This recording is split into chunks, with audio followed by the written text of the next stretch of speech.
सिद्धार्थ आनंद ने वार के सीक्वल पर अभी से काम करना क्यों शुरू कर दिया है? वार के सीक्वल में इस बार विलन के रूप में किसे लिया जा रहा है? वार फिल्म ने वर्ल्ड वाइड अभी तक कितना कलेक्शन किया है? क्या लॉकडाउन के बाद वार के सीक्वल पर काम शुरू हो जाएगा? मैं आपका स्वागत करता हूं बॉलीवुड के फिल्मी गलियारे में। वार फिल्म का बजट 150 करोड़ रुपए था और इस फिल्म ने वर्ल्ड वाइड 475 करोड़ रुपए की कमाई की है। वार फिल्म की सफलता को देखते हुए सिद्धार्थ आनंद इसके सीक्वल पर काम शुरू कर चुके हैं और वो जल्द ही वार के सीक्वल को लेकर दर्शकों के सामने आने वाले हैं। फिल्म वार की कहानी कबीर यानी कि ऋतिक रोशन और खालिद यानी कि टाइगर श्रॉफ की है। फिल्म में हालात कुछ ऐसे बनते हैं कि गुरु और शिष्य एक दूसरे से टकराने को मजबूर हो जाते। बेकाबू गुरु पर नकेल कसने के लिए शिष्य खालिद का इस्तेमाल किया जाता है और फिर शुरू होते हैं जबरदस्त एक्शन। बाइक, कार, हेलीकॉप्टर, बर्फ, पहाड़, हर जगह एक्शन देखने को मिलता है। इस बार वार 2 के सीक्वल में और भी जबरदस्त ट्विस्ट देखने को मिलेगा। फिल्म के क्लाइमेक्स में सरप्राइजिंग एलिमेंट रखे जाएंगे जिससे कि इसका अगला तीसरा पार्ट भी बनाया जा सके।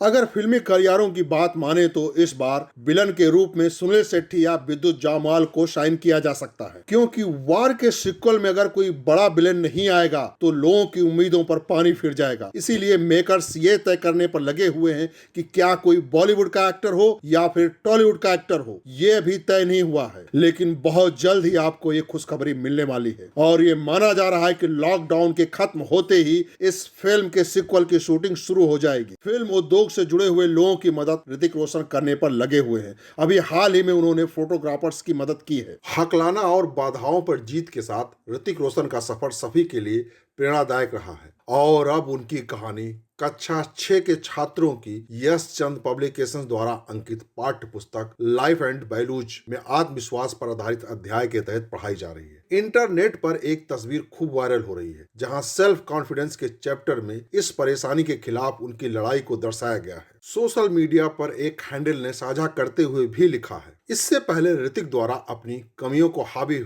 नहीं होने देने के शानदार कारनामे को अंतरराष्ट्रीय लेखक बेन ब्रूक्स की किताब stories for boys who dare to be different में अमर कर दिया था। सभी संघर्षों को एक साथ रखते हुए, अर्थात कैसे वो हकलाने के कारण बात करने से घृणा करते थे, घुमावदार रीढ़ की हड्डी से ग्रस्त एक स्थिति के साथ जीवन का नेतृत्व करना और अब अभिनेता द्वारा इन सभी परेशानियों को कठोरता और दृढ़ संकल्प के साथ मात देने की भावना को इस पुस्तक में शामिल किया गया है, जो सभी के पसंदीदा अभिनेता को एक प्रेरणा के रूप में पेश करता है। ऋतिक रोशन वास्तव में प्रेरणादायक हैं और उनका सफर हमारे लिए आत्मविश्वास का निर्माण करने का एक स्रोत, जहां उन्होंने अपनी दृढ़ता और दृढ़ संकल्प के साथ उनमें से प्रत्येक पर जीत हासिल की है। फिल्मों की बात करें तो ऋतिक के लिए 2 बैक टू बैक हिट के साथ 2019 जबरदस्त कमाई का वर्ष रहा है, जहां सुपर 30 और वार न केवल दर्शकों का दिल जीतने में सफल रही हैं, बल्कि रिकॉर्ड तोड़ते हुए बॉक्स ऑफिस पर भी सफलता का परचम लहराया था।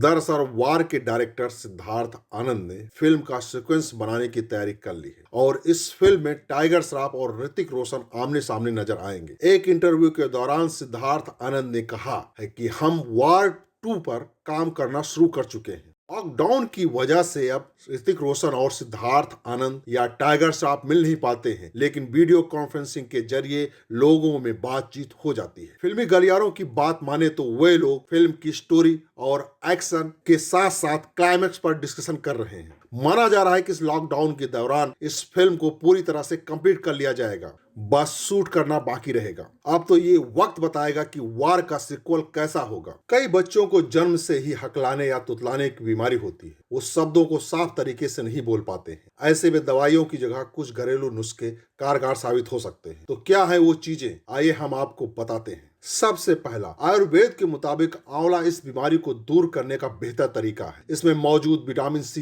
जीभ की मोटाई को कम करने का काम करता है, इसलिए बच्चे को आंवले के टुकड़े करके उन्हें चूसने को दे दो। इससे तुतलाना एवं हकलाना बंद हो जाएगा। दूसरा, रोजाना सुबह खाली पेट 10 बादाम और 10 काली मिर्च के दाने को मिश्री के साथ पीसकर बच्चे को खिलाने से तुतलाने की समस्या दूर हो जाएगी। सोने से पहले एक गिलास दूध में छुहारे को उबालकर बच्चे को पिलाने से भी आवाज साफ होती है। इससे बच्चे के हकलाने की आदत ठीक हो जाती है। चौथा, अगर आपका बच्चा तुतलाता है तो उसे रोजाना सुबह थोड़ा सा देसी घी चटाएं। इससे जीभ का मूवमेंट बढ़ेगा। हालांकि ये काम करने के 1 घंटे तक बच्चे को कुछ और ना खिलाएं। पांचवा, दालचीनी का टुकड़ा बच्चे को चूसने दे। ऐसा रोजाना करीब 10 मिनट तक करें। इससे हकलाने और तुतलाने की बीमारी ठीक हो जाएगी। छठा, तेज पत्ते को जीभ के नीचे रखने से तुतलाना ठीक हो जाता है। इससे गले की खराश भी दूर होती है। सातवां, 1 गिलास पानी में 5 ग्राम सौंफ को कूटकर उबाल लें। अब इस पानी को आधा होने तक खौलाएं। इसके बाद इसे हल्का ठंडा करके इसमें 50 ग्राम मिश्री और 250 ग्राम गाय का दूध मिलाकर बच्चे को पिलाएं। इससे तुतलाना बंद हो जाएगा। आठवां तरीका, कई बार दिमाग के कमजोर होने की वजह से भी बच्चे हकलाने लगते हैं। इसे ठीक करने के लिए ब्राह्मी का तेल उपयोगी होता है। इसके लिए तेल को थोड़ा गर्म करके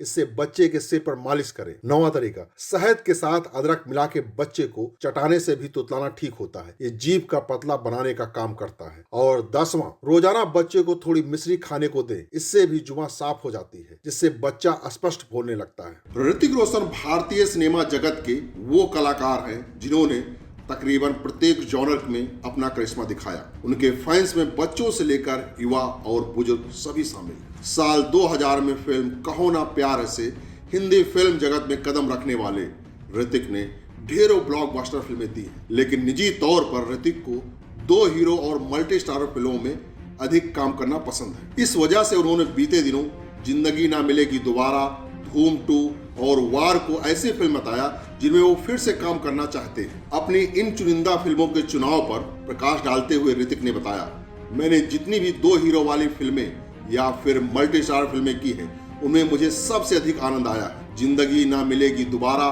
धूम 2 और वार ऐसी ही फिल्में हैं। ये सभी फिल्में जहां पर कई कलाकार दोस्त की तरह एक साथ आकर काम करते हैं, उनमें मैं फिर से काम करना पसंद करूंगा। वहीं पिछले साल रिलीज हुई एक्शन फिल्म वार में ऋतिक के साथ टाइगर श्रॉफ दिखे थे। गुरु चेले की केमिस्ट्री पर आधारित यह फिल्म पिछले साल की सबसे अधिक कमाई करने वाली फिल्मों में से एक रही है। दरअसल वार के डायरेक्टर सिद्धार्थ आनंद ने फिल्म का सिक्वल बनाने की तैयारी कर ली है। जैसा कि आप सब जानते हैं, अभी बॉलीवुड में फिल्मों की शूटिंग बंद है, लेकिन घर पर बैठे हुए हमारे स्टार प्लानिंग कर रहे हैं कि उनकी अगली फिल्म कौन सी हो सकती है। जैसा कि आप लोग जानते हैं कि घर पर ऋतिक रोशन अपने परिवार के साथ समय बिता रहे हैं, लेकिन अभी फिल्मी गलियारों से एक खबर आई है कि ऋतिक रोशन अपनी आने वाली अगले फिल्म की तैयारी में जुट चुके हैं। इसके लिए उन्होंने घर पर ही फिल्म की तैयारी शुरू कर दी है। जैसे ही ये लॉकडाउन खत्म होता है, ऋतिक रोशन वार के सिक्वल पर काम करना शुरू कर देंगे। लेकिन वार के सिक्वल के लिए सबसे बड़ी जो अड़चन आ रही है वो है कि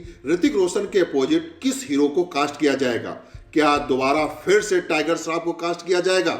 जैसा कि एक इंटरव्यू में सिद्धार्थ आनंद ने बताया था कि इसके हर सिक्वल में एक नया चेहरा होगा। तो वो नया चेहरा कौन होगा?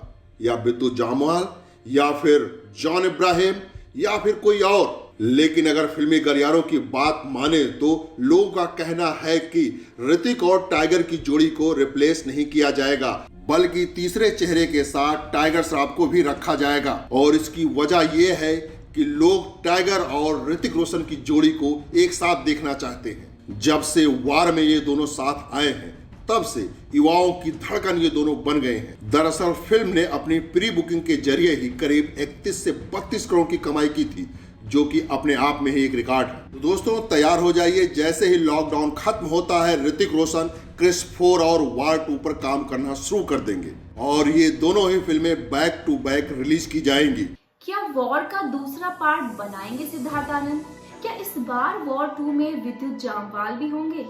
लॉकडाउन में लोगों की मदद के लिए ऋतिक रोशन ने किसकी मदद ली? नमस्कार दोस्तों, मैं गरिमा तोमर, आपका दिल से स्वागत है हमारे चैनल बॉलीग्राड स्टूडियोज की एक और नई वीडियो में। ऋतिक रोशन और टाइगर श्रॉफ के जबरदस्त एक्शन से लबरेज फिल्म वॉर 2 अक्टूबर को सिनेमा घरों में रिलीज हुई। फिल्म को क्रिटिक्स और पब्लिक का काफी अच्छा रिस्पांस मिला और अब फाइनली इस फिल्म का दूसरा पार्ट बनने जा रहा है।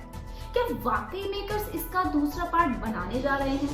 इस फिल्म को सिद्धार्थ आनंद ने डायरेक्ट किया था और सिद्धार्थ आनंद ने खुद कहा है कि पब्लिक से मिले रिस्पांस के बाद, इतने अच्छे रिस्पांस के बाद हमें वाकई लगता है कि हमें इसे फ्रेंचाइजी में कन्वर्ट करना चाहिए। ऐसा लगता है कि जनता की डिमांड हमारी सप्लाई से कुछ ज्यादा ही है और एक तरह से ये अच्छी भी बात है। हम सब जल्द ही साथ बैठकर इस पर फैसला लेंगे। फिल्म की कहानी सिद्धार्थ आनंद और आदित्य चोपड़ा ने मिलकर लिखी थी। ऋतिक रोशन और टाइगर श्रॉफ का जबरदस्त एक्शन था फिल्म में। थिरकने को मजबूर कर देने वाला संगीत और उतार चढ़ाव वाली कहानी दर्शकों को बेहद पसंद आई थी। तकरीबन 200 करोड़ रुपए के बजट में बनी इस फिल्म में कमाल के कार और बाइक चेजिंग सीन दिखाए गए।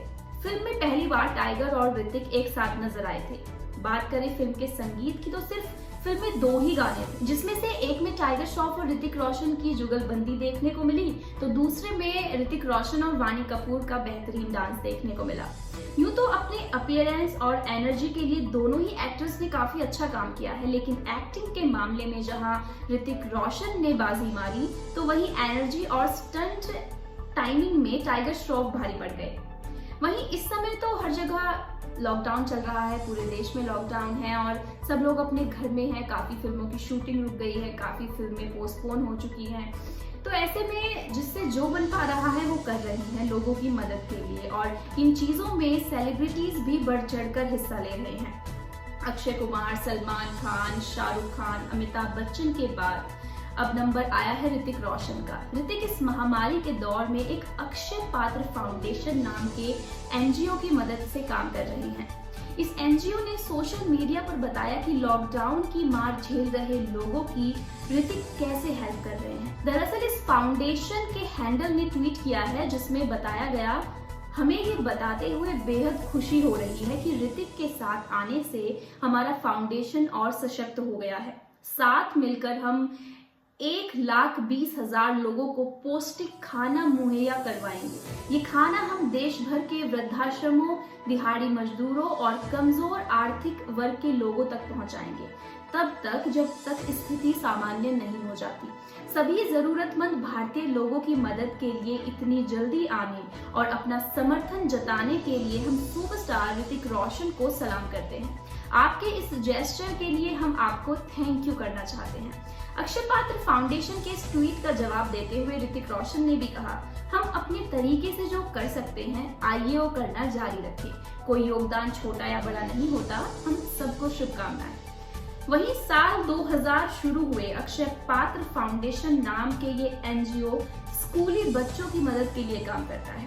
खास तौर पर इसका फोकस ज्यादा से ज्यादा बच्चों तक खाना पहुंचाने का होता है। ये लोग देश भर के स्कूलों में लंच प्रोग्राम चलाते हैं, जिसके तहत प्रतिदिन 18 लाख से ज्यादा बच्चों को खाना खिलाया जाता है। वहीं कोरोना वायरस की वजह से हुए लॉकडाउन में लोगों की मदद के लिए ऋतिक रोशन ने इस फाउंडेशन के साथ हाथ मिलाया है, और ये वाकई एक अच्छे नागरिक होने की मिसाल देता है कि ऋतिक रोशन कितने अच्छे इंसान हैं, वो लोगों की कितनी अच्छी तरह से मदद कर रहे हैं। वहीं आखिरी बार तो वो वॉर में ही नजर आए थे, उससे पहले सुपर 30 में भी उन्होंने काफी धमाकेदार परफॉर्मेंस दी, लोगों को बहुत पसंद आई। एक तरह से बॉलीवुड में उनका कमबैक रहा है। तो ऐसे में आने वाली फिल्मों से भी दर्शकों की उम्मीदें काफी बढ़ चुकी हैं, जिसमें वॉर 2 भी शामिल हो चुकी है, तो क्रिश 4 में वो नजर आएंगे। तो आप उनकी कौन सी फिल्म को लेकर सबसे ज्यादा एक्साइटेड हैं और आपकी क्या क्या एक्सपेक्टेशंस हैं ऋतिक रोशन से, नीचे कमेंट में जरूर बताएं। ये वीडियो अगर पसंद आए तो इसे लाइक और शेयर जरूर कीजिएगा और देखते रहिए हमारा चैनल बॉलीवुड स्टूडियोज।